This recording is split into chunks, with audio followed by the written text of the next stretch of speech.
जयपुर से मुख्यमंत्री भजनलाल शर्मा की सरपंच संघों के साथ वार्ता हो रही है। राष्ट्रीय सरपंच संघ प्रदेश अध्यक्ष गोपाल शर्मा इस दौरान मौजूद हैं। राष्ट्रीय सचिव कृष्ण मुरारी दिलावर भी मौजूद हैं। सरपंचों के कार्यकाल को बढ़ाने को लेकर यह वार्ता हो रही है। केकड़ी विधायक शत्रुघ्न गौतम भी इस वार्ता में मौजूद हैं। तो महत्वपूर्ण बड़ी खबर आपको बता रहे हैं। जयपुर से यह बड़ी खबर आ रही है, जहां पर सीएम भजनलाल शर्मा सरपंच संघों के साथ वार्ता कर रहे हैं, बातचीत कर रहे हैं। राष्ट्रीय सरपंच संघ प्रदेश अध्यक्ष गोपाल शर्मा इस दौरान मौजूद हैं। वहीं राष्ट्रीय सचिव कृष्ण मुरारी दिलावर भी मौजूद हैं। सरपंचों के कार्यकाल को बढ़ाने को लेकर यह वार्ता हो रही है। केकड़ी विधायक शत्रुघ्न गौतम भी इस वार्ता में मौजूद हैं। तो ये महत्वपूर्ण वार्ता सरपंच संघों के साथ मुख्यमंत्री की हो रही है और सरपंचों के कार्यकाल को बढ़ाने को लेकर ये वार्ता की जा रही है। किस तरह से सरपंचों के कार्यकाल को बढ़ाया जाए, क्या उसके लिए ज़रूरी चीज़ें हैं, इसी मुद्दे पर अलग तमाम बिंदुओं पर चर्चा हो रही है। मुख्यमंत्री भजनलाल शर्मा इस बैठक को कर रहे हैं। और जयपुर से एक और बड़ी खबर यह है कि सीएम भजनलाल शर्मा कल विधायकों से संवाद करेंगे। एक साल के कामकाज के साथ आगामी रोड मैप पर चर्चा होगी। आगामी बजट को लेकर फीडबैक भी मुख्यमंत्री की तरफ से लिया जाएगा। आगामी बजट को लेकर विधायकों से सुझाव भी मांगेंगे। अलग अलग संभागवार शेड्यूल तय किया गया है। कल कोटा संभाग के विधायकों से मुख्यमंत्री संवाद करेंगे। कल सुबह 11 बजे मुख्यमंत्री आवास पर यह बैठक प्रस्तावित है। तो ये बड़ी खबर, महत्वपूर्ण खबर आपको जयपुर से ही बता रहे हैं, जहां पर ये जानकारी मिल रही है कि सीएम भजनलाल शर्मा कल विधायकों के साथ संवाद करेंगे। एक साल के कामकाज के साथ ही आगामी रोड मैप पर चर्चा होगी। आगामी बजट को लेकर फीडबैक लिया जाएगा और आगामी बजट को लेकर विधायकों से सुझाव भी मांगेंगे और अलग अलग संभागवार शेड्यूल भी तय किया जाएगा। कल कोटा संभाग के विधायकों से ये संवाद का कार्यक्रम है। भीलवाड़ा से बड़ी खबर, जहां पर एक घूसखोर धरा गया है, पकड़ा गया है घूसखोर। मांडलगढ़ वन रेंजर एसीबी ने 1,90,000 रुपए के साथ इसको पकड़ा है। खनन माफिया से इकट्ठा की गई राशि का लेन देन सामने आया है। वन क्षेत्र में खनन की लगातार शिकायतें मिल रही थी और घूसखोर वन रेंजर से एसीबी पूछताछ में जुटी हुई है। मांडलगढ़ वन रेंजर को 1,90,000 रुपए की राशि के साथ पकड़ा गया है। भीलवाड़ा की एसीबी की प्रथम टीम द्वारा इस कार्रवाई को अंजाम दिया गया है। गोपनीय सूचना के आधार पर इस कार्रवाई को अंजाम दिया गया। भीलवाड़ा जिले के कोटड़ी चौराहे पर मांडलगढ़ रेंज के रेंजर पुष्पेंद्र सिंह की आकस्मिक चेकिंग के दौरान लाखों रुपए की राशि मिली। पुलिस उप अधीक्षक एसीबी पारसमल के नेतृत्व में यह कार्रवाई हुई, जिसको अंजाम दिया गया। आज सुबह ये सूचना मिली थी कि पुष्पेंद्र सिंह सरकारी गाड़ी जो बोलेरो कैंपर है जो आवंटित की गई है, इसको उसी से भीलवाड़ा की तरफ आ रहा है, जिस पर एसीबी की टीम ने जाल बिछाकर इसको कोटड़ी चौराया अंडरपास सर्विस लाइन पर तो सरकारी गाड़ी को रोका गया। उस गाड़ी को रोकने पर डैशबोर्ड के अंदर 1,90,000 रुपए की राशि, संदिग्ध राशि मिली है। उस राशि के संबंध में श्री पुष्पेंद्र सिंह से पूछताछ की जा रही है और राशि को जब्त किया गया है। अग्रिम कार्रवाई जारी। और एक और बड़ी खबर धौलपुर से, जहां रोजगार कार्यालय का बाबू ट्रैप किया गया है। जी हां, 700 रुपए की रिश्वत ये बाबू ले रहा था। एसीबी ने इसको पकड़ लिया है, गिरफ्तार कर लिया है। इंटर्नशिप के लिए जगह बदलवाने को लेकर उसने रिश्वत मांगी थी। रोजगार कार्यालय में एसीबी ने इस कार्रवाई को किया है, जो भी जारी बताई जा रही है, जारी है। धौलपुर एसीबी की टीम द्वारा कार्रवाई करने को लेकर जानकारी मिल रही है। एसीबी के अतिरिक्त पुलिस अधीक्षक सुरेंद्र द्वारा इस कार्रवाई को अंजाम दिया जा रहा है। तो बड़ी खबर धौलपुर से, रोजगार कार्यालय का बाबू ट्रैप किया गया है। 700 रुपए रिश्वत लेते हुए एसीबी की टीम ने इसे गिरफ्तार किया है। इंटर्नशिप के लिए जगह बदलवाने को लेकर उसने रिश्वत मांगी थी और इसको अब ट्रैप कर लिया गया है। रोजगार कार्यालय में एसीबी ने इस कार्रवाई को अंजाम दिया है। धौलपुर एसीबी की टीम द्वारा कार्रवाई करने को लेकर ये जानकारी मिली है। एसीबी के अतिरिक्त पुलिस अधीक्षक सुरेंद्र द्वारा यह कार्रवाई की जा रही है।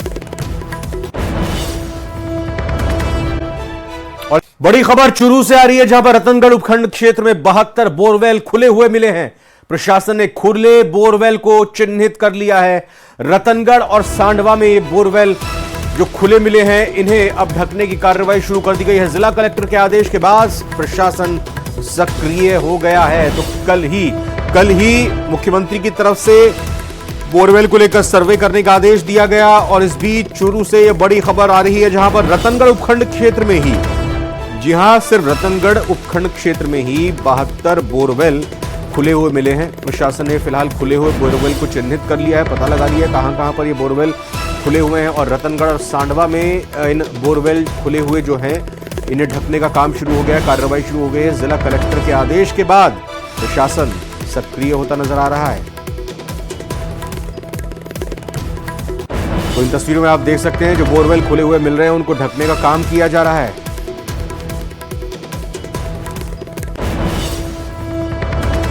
हार्ट के मरीजों के लिए सर्दियों का सीजन बेहद सावधानी बरतने वाला होता है, क्योंकि हार्ट के मरीजों के लिए सर्दियां खतरनाक हो सकती हैं। एक अनुमान के अनुसार इस सीजन में हार्ट अटैक का खतरा 20 से 30% ज्यादा होता है और ऐसे में सर्दियों में अपने दिल का ख्याल कैसे रखें, इस रिपोर्ट में आपको दिखाते हैं।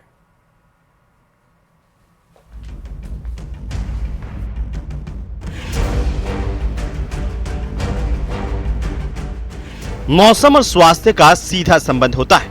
गर्मियों में खानपान में सावधानी बरती जाती है तो सर्दियों में खानपान में विशेष व्यंजन शामिल कर सेहत बनाने पर फोकस किया जाता है। दरअसल सर्दियों को हेल्दी सीजन माना जाता है, यानी इस मौसम में अच्छे खानपान और शारीरिक व्यायाम से सेहत बनाई जा सकती है। मगर सर्दियों में हार्ट के मरीजों के लिए थोड़ी सी लापरवाही भी जानलेवा साबित हो सकती है।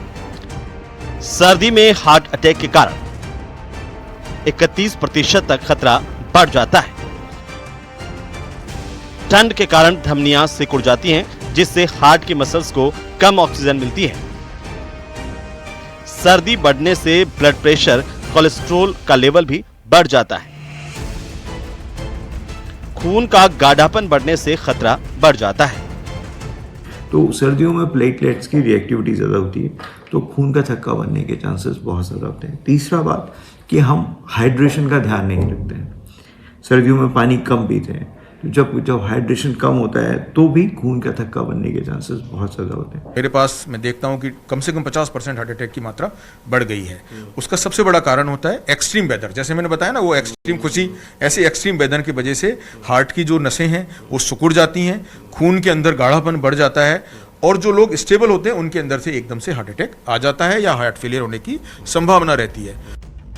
डॉक्टर्स के मुताबिक कड़ाके की सर्दियों में हार्ट के मरीजों और बुजुर्गों को विशेष ख्याल रखने की जरूरत होती है।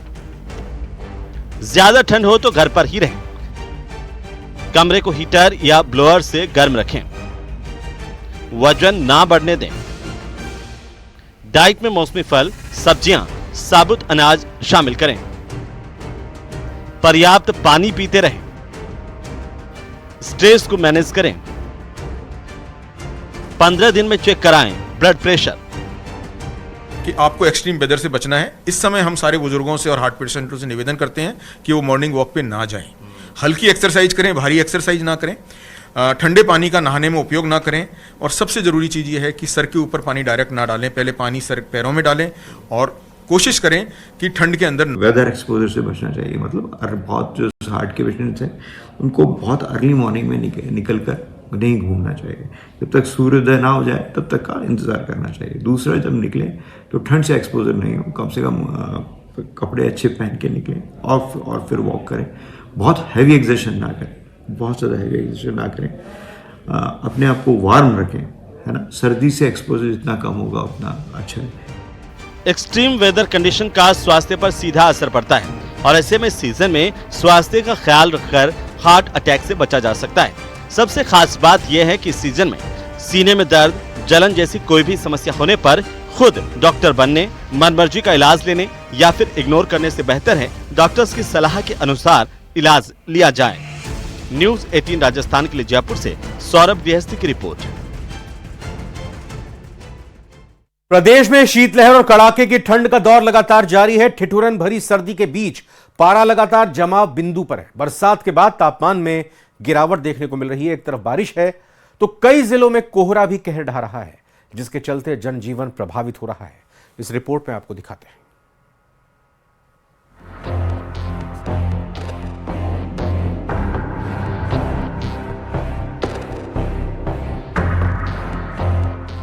प्रदेश में जारी बारिश का दौर। कई जिलों में बारिश से बदला मौसम। बरसात के बाद तापमान में गिरावट।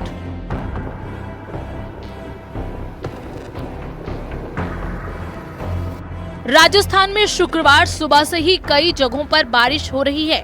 प्रदेश में नया पश्चिमी विक्षोभ सक्रिय हुआ, जिसके असर से रात से ही प्रदेश के कई शहरों में मध्यम स्तर की बारिश हुई। प्रदेश में ओलावृष्टि की चेतावनी भी जारी की गई है। सीकर, अजमेर और उदयपुर में शुक्रवार सुबह बारिश हुई। वहीं बीती रात सीकर, अजमेर के अलावा जयपुर, पाली और जालौर में भी तेज बारिश हुई। अजमेर में सर्द हवाओं के साथ साथ तेज बारिश ने जनजीवन अस्त व्यस्त कर दिया। अजमेर में दिसंबर के अंत में एक बार फिर सर्दी ने अपने तेवर दिखाने शुरू कर दिए हैं। अजमेर में मावठ की बारिश ने भी परिवर्तन कर दिया है। मौसम में आए अलग अलग परिवर्तन के बाद आम जनता में भी अलर्ट के लिए निर्देश दिए गए हैं। लोहागल स्थित एक चाय की दुकान है, यहाँ पर आप देखेंगे किस तरह से सर्दी से बचाव जो तमाम लोग हैं वो कर रहे हैं और चारों तरफ जो है विजिबिलिटी जो है वो काफ़ी कम हो चली है। बहुत ज़्यादा सर्दी है, घर से बाहर नहीं निकल रहा आदमी और तप रहे हैं, क्या करें। ये आ गया है यहाँ पे, तो सर्दी से बचाव के लिए कड़ाकेदार सर्दी पड़ रही है, बहुत ज़्यादा खतरनाक। जयपुर में भी देर रात हल्की बारिश हुई। मौसम में बदलाव के चलते ठिठुरन बढ़ रही है। पारा 4 से 5 डिग्री गिरने के आसार हैं।